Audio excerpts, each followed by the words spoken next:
Welcome, folks. Andrew Huffer here. In the next 29 minutes, you'll have the chance to understand why collaborative project design is so important, how geographically dispersed projects can work, and how a package of activities can achieve success. So thanks for joining me today on this webinar. It's a good opportunity to get an understanding of the Shrubs for Emission Reduction and Carbon Sequestration project, and I've nicknamed it Why Do Cattle and Sheep Eat Trees? And what have we learnt from it? Just in terms of a quick guide to using the webinar platform we've got today, on the right-hand side of the screen, you can see a poll there, and there's a chance to answer or ask questions as we go. So, as a kickoff, you can see that we've got a poll there checking out where people are from, and we've already had some people jump in and tell us where they're based, and we've got quite a few from here in WA, as well as several in Tasmania. So thanks for joining us. Very excited to have you on board. I'm just waiting for a few more people to join us before we can jump in and tick along a bit further. And just sorting out a few techno issues at this end. Hoping that everyone's on. Oh, good. Okay. Sorry, I'm multitasking here, but looks like we're good to go. So thanks for your patience with that. Really appreciate it. I've got another poll here just to get us into the groove. So this one is looking at your experience in working with forage shrubs. So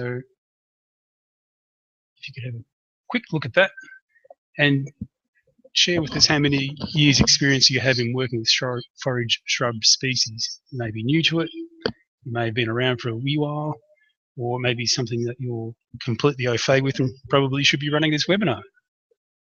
So we've got a few people that are just new to the process or new to forage shrub species, and we've got a few that have been around for quite a while. I won't call them old hands, but people have got a fair chunk of experience. As we go along, if you'd be good enough to just think about some of the aha moments from the webinar and how you can apply them in your work. So that's my challenge to you for today, as well as having trying to really stay focused on what we're talking about. We'll only be on air for less than another 20 odd minutes or so, depending on questions. So we've got plenty of chance to really jump into it. And I just encourage you again to throw in questions as we go along to make sure that everything's being covered for you. So at the moment we've got a spectrum of people from from WA and Tasmania here, and we've also got people who are just starting out, less than a year's experience, who want to find out what it's all about, plus those who experienced hands. So now I'd like to talk a bit about the project itself. And I want to start off with just a brief story which shows a bit of my connection with the forage shrub project. So I spent most of my summers through high school carting hay. It's the early 1980s when I start, and AC/DC is my favourite band. I still have hair. I'm a short, stocky kid on my mate's farm lifting heavy hay bales from the hay elevator and stacking them on the trailer as we bounce around the paddock. The farms I work on most belong to the parents of either Maury, Minnie, or the ox. The ox's dad is mad, and he loves the challenge of setting a land speed record for tractor and trailer in the face of oncoming rain.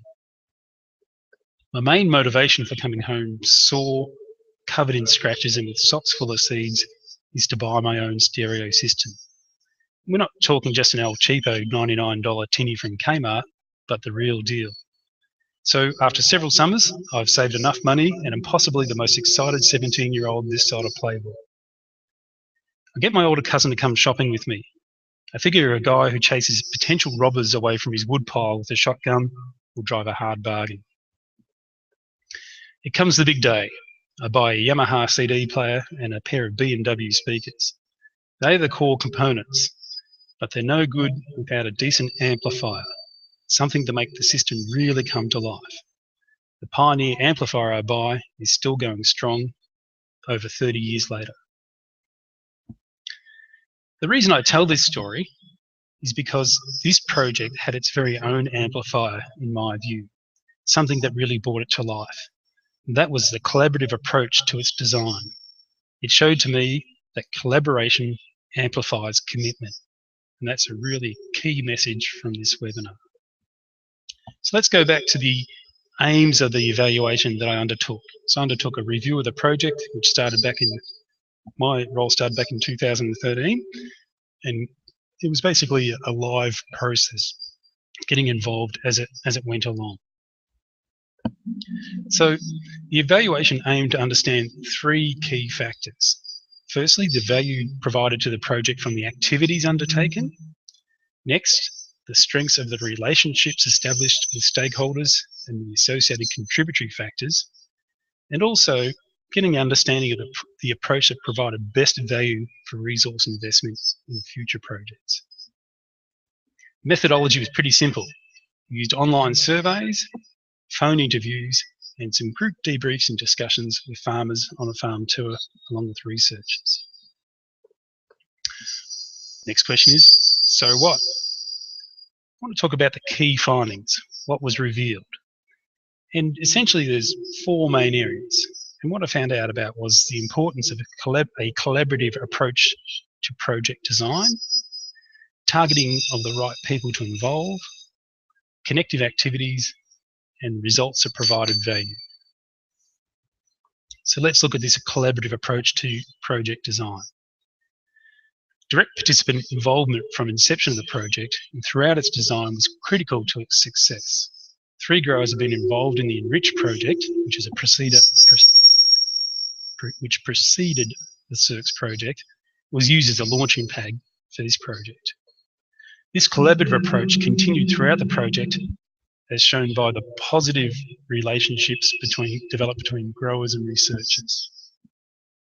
This helped to build the capacity and understanding of both groups about the role of forage shrub species across a range of different soil types and climatic conditions. The next insight for me was the importance of targeting the right people. The project targeted the right people to be involved right from the start, especially in the grower demonstration sites and its design.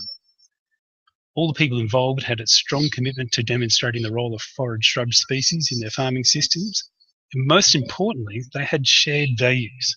This is about the role of regenerative agriculture in the future of their landscapes.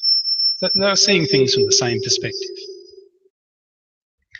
Another revelation for me was the value of connective activities in the project. The strong connections between growers were built through the shared experience of them all having to establish their own demonstration sites.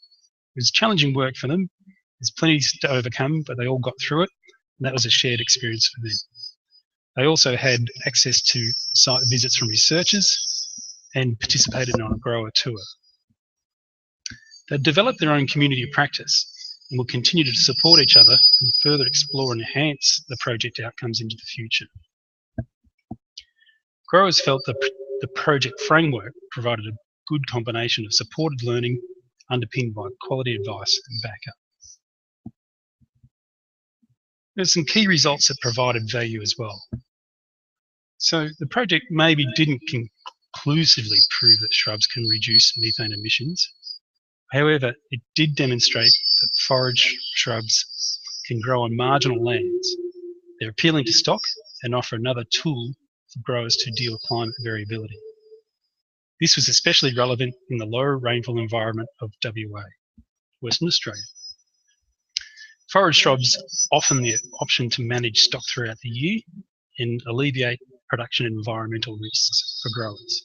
A good example for me was talking to some of the growers in northeast Victoria and southeast New South Wales, and saying as well as the grazing advantages provided by the shrubs, they also provide a protection from the cold, especially post-lambing, which reduces stock losses for those guys. The project also enabled growers to identify and establish suitable species for soil types that had previously been regarded as poor and unproductive, which led to improved ground cover and erosion control. There's a strong desire amongst all growers to become involved in future similar projects, as they had all experienced a high level of benefit through the opportunity to connect and mix with proactive people. They enjoyed being around like-minded people who understood where they were coming from. All growers expressed a keen interest in maintaining their connection to enable the identification and realisation of future opportunities. My view is that ongoing connection will provide the chance to exchange and reflect upon what's happening across the sites, so that the different approaches can be considered and adapted across a range of climatic zones. Remember, these sites were from central New South Wales through to southeast New South Wales, northeast Victoria, and the midwest of WA. So I'd like to find out if you've got any questions so far. So I'm just going to click over to the question box and see what's happening. And if you've got some questions, if you can just type them into the question box on the right-hand side of your screen. So I'll just give you a couple of seconds to do that.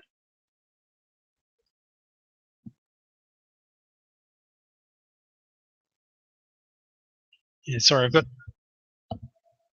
not sure what's happening with the feedback noise. I'm hearing that too, I'm sorry, but I don't know what's causing that. It's one of the classics of didn't happen in rehearsal. So I hope you can really hang in there and deal with the ear-shattering feedback. Any other questions that people have got in terms of what the project's revealed so far?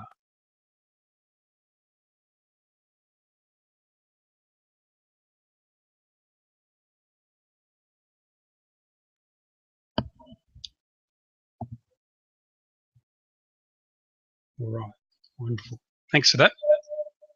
I'll continue on, and I'm hoping the feedback eases off a bit. So let me just get back into my screen share.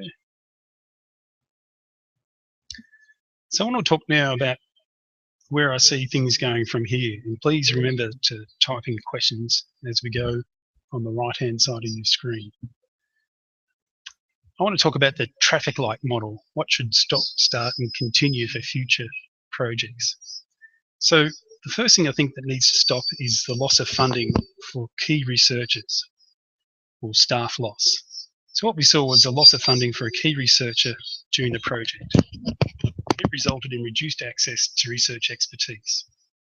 Grower technical capacity and understanding of the role of forage shrubs would have been increased through greater ongoing access to the leading scientists and technical experts with strong species knowledge. Future projects need to have the security of tenure of researchers and technical staff guaranteed throughout the life of the project. What needs to continue? I think we need to have a package of activities to involve people. Future projects should utilise a CIRCS model and have a package of activities that help to demonstrate the role of forage shrubs and build social and technical capacity of growers. There also needs to be the strong focus on collaboration. Starting the design phase with a collaborative approach set the tone for participation throughout the project. Future projects should facilitate and maintain a close grower involvement and develop positive relationships between growers and researchers.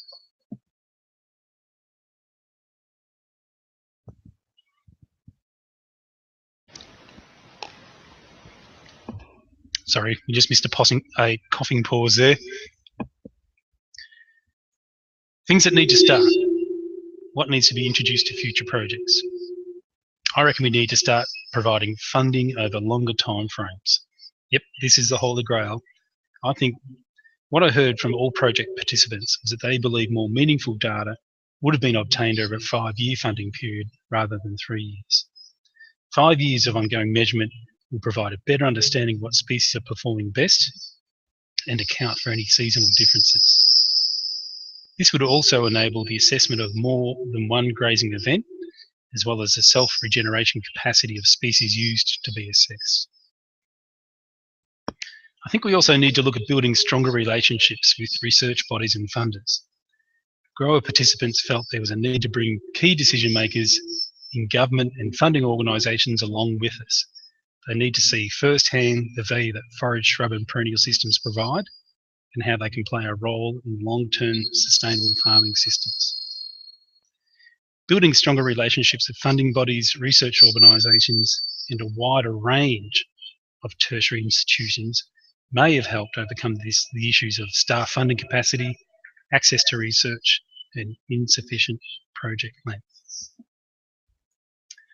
I also think there's opportunities to incorporate resources for future demonstrations to really get that message out further. A greater capacity to promote the outputs from the project and engage a wider net of growers beyond those directly involved would help to multiply project benefits. Again, thanks for sticking with me. I've got some opportunity for questions here.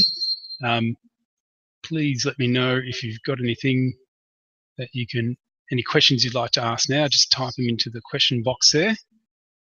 And while you're doing that, I'll try and isolate this sound issue, which I think I've discovered. So I'll just give you a couple of minutes of silent time to pop any questions that you might have there. Just tap away at your keyboard and I'll have some silent man trying to do two things at once time to address this feedback issue.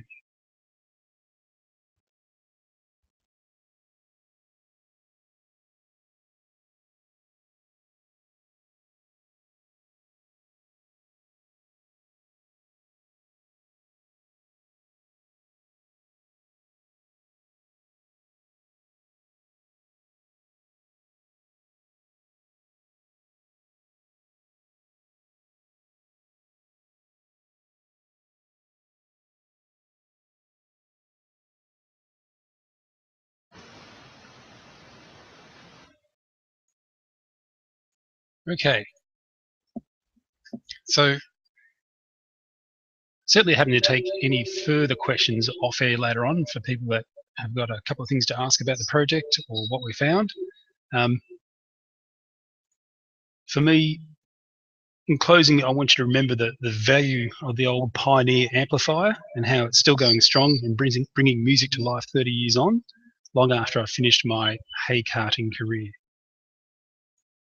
And please remember that the key message is that collaboration does provide, amplifies commitment, and I want to see this project, the value from this project continuing on as long as my Pioneer hand. And if you're looking for further information, just head over to www.mig.org.au and check out the projects and activities tab, and you'll be able to get all the information you want there. So thanks, folks. That's it for today. Thanks for joining me at short notice for a lot of you and for persevering with the dodgy sound. And certainly look forward to any further questions if you want to pop them in now. And certainly looking forward to following up with me soon. Thanks for your time.